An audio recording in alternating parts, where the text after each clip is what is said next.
You heard yourself yell, and for just a second, you didn't recognize your own voice. It was too loud, too sharp, too full of something you didn't even know was in there. And it wasn't really about the spilled juice, or the shoes that still weren't on, or the fourth time you'd asked. It was about all of it. Everything you've been holding, all at once. And then, just as fast as it came, the shame. You looked at your child's face, and you felt like a monster. So you promised yourself again that tomorrow you would be calmer, that you would finally be the mother you meant to be. But by the next evening, the heat was already rising, and you didn't understand why you couldn't just stop. Why one small thing could make you feel so completely out of control. Nobody warned you that motherhood would come with this much anger. Nobody told you the rage was even possible, let alone living this close to the surface. So you carry it in secret, convinced that you are the only one, convinced that it must mean something is deeply wrong with you. But here is what almost no one says out loud. The anger has a name, and it is far more common than you have been led to believe. It is often called mom rage, and it is not a character flaw. It is not proof that you are a bad mother, or a broken person, or that you love your children any less. Mom rage is simply what happens when a human nervous system is pushed past its limit, over and over, with no time to recover. It is the sound your body makes when it has been running on empty for far too long. And mom rage is not the same as ordinary irritation. It is a sudden physical surge, a heat that floods your chest and hijacks your words before the thinking part of you can catch up. Many mothers describe feeling almost possessed by it in the moment, and then horrified by it once it passes. It is so rarely spoken about out loud that most women assume they invented it, and that they must be uniquely broken for feeling it. So the rage itself is not the real problem. The rage is the smoke alarm, and no one ever taught you how to hear what it is actually trying to say. To understand the anger, you have to understand what daily motherhood does to a body. It starts with sleep, or the lack of it. Chronic sleep deprivation physically lowers your threshold for frustration, shrinking the gap between calm and explosion until there is almost nothing left. On top of that sits stress that never fully switches off. Your body floods with cortisol and adrenaline, and your brain's alarm center, the amygdala, becomes hair-trigger sensitive. Meanwhile, the thinking, patient part of your brain, the prefrontal cortex, goes quiet, starved of the rest it needs to keep you regulated. Every person has what psychologists call a window of tolerance, a zone where you can cope and stay calm. Exhaustion and relentless demand shrink that window to almost nothing, so the smallest thing tips you straight out of it. Then add the noise, the whining, the touching, the constant demands on your senses.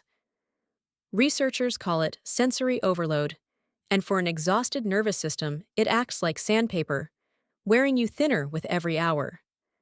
This is not you being dramatic, or weak, or ungrateful. This is a body stuck in survival mode, unable to tell the difference between a real emergency and a threat that simply never ends. The rage is not irrational. It is the completely predictable result of asking one person to pour, endlessly, from a cup that never gets refilled. And the anger rarely comes from the thing that finally sets it off. That last small moment, the juice, the tantrum, the mess, is almost never the real cause. It is the last straw landing on a load you have been carrying invisibly for years. There is the mental load, the endless to-do list that only ever lives in your head. The appointments, the sizes they've outgrown, the food that's about to run out, all of it, all the time, and almost none of it shared. There is the quiet resentment of being the default parent, the one who is asked, the one who remembers, the one who somehow has to delegate her own help. There is the gap between the calm, gentle mother you imagined you would be, and the depleted one you feel like by 6 in the evening. There is being touched out when so many small hands have kneaded your body all day that by night your skin itself feels like it is screaming. There is hunger, and the plain fact that you are so often all of it at once, hungry, angry, lonely, and tired. the exact state in which any human being on earth would struggle to stay gentle. And underneath it all, the loneliness of doing so much of it alone, while the world quietly assumes you should be grateful and fine and endlessly patient. The rage is what happens when your needs have gone unmet for so long that your body finally starts shouting them for you. So, what actually helps when the heat starts to rise? First, name it silently, the moment you feel it coming. This is my nervous system, not my character. Just naming it gives that thinking part of your brain a foothold to come back online. Second, whenever you can, build in the pause. Step into another room, run your wrists under cold water, take one long breath out that is slower than the breath in. You are not failing by walking away for 10 seconds. You are protecting everyone in the house, including yourself. Remember that you cannot regulate a screaming child from inside your own storm. Your calm comes first, not because you matter more, but because your calm is what they borrow. Third, start treating your own depletion as a real emergency, not a luxury. Sleep, food, and a single moment of quiet are not rewards you earn once everyone else is happy. They are the fuel that makes the calm possible in the first place.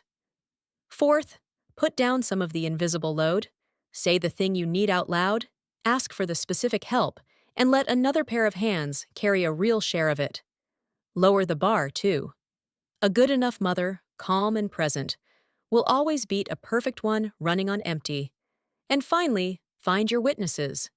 The friend, the group, the mother who will look at you and say, "Me too. This is normal. You are not a monster." Because so much of the shame only survives in silence. And when you do lose it, because sometimes you still will, here is the part that matters most. What heals a child is not a mother who never gets angry. It is a mother who comes back. Psychologists call it rupture and repair, and it is one of the most powerful things you can give. Once you are calm, return to your child, get down to their level, and say it simply. "I got too loud, and that wasn't your fault. I'm sorry." In that one small moment, you teach them something priceless. That anger is survivable, that love holds even after a hard feeling, and that people who hurt us can own it and come back. You are not undoing your child by losing your temper. You undo the harm every single time you repair it. Here is the reframe that changes everything. Your rage was never the enemy. It is a signal, as honest as pain, telling you that a limit has been crossed and that your needs still matter. It is not proof that you love your children too little.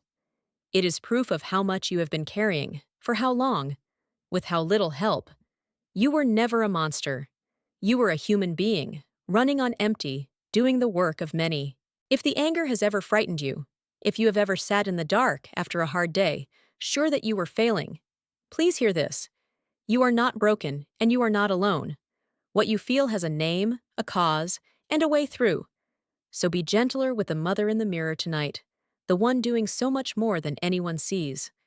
And if this put words to something you have been holding in silence, share it with a mother who needs to hear it, and leave a comment below with the one thing no one warned you about. Subscribe, and let's keep having the honest conversations that no one else will. You were never the only one. You never were.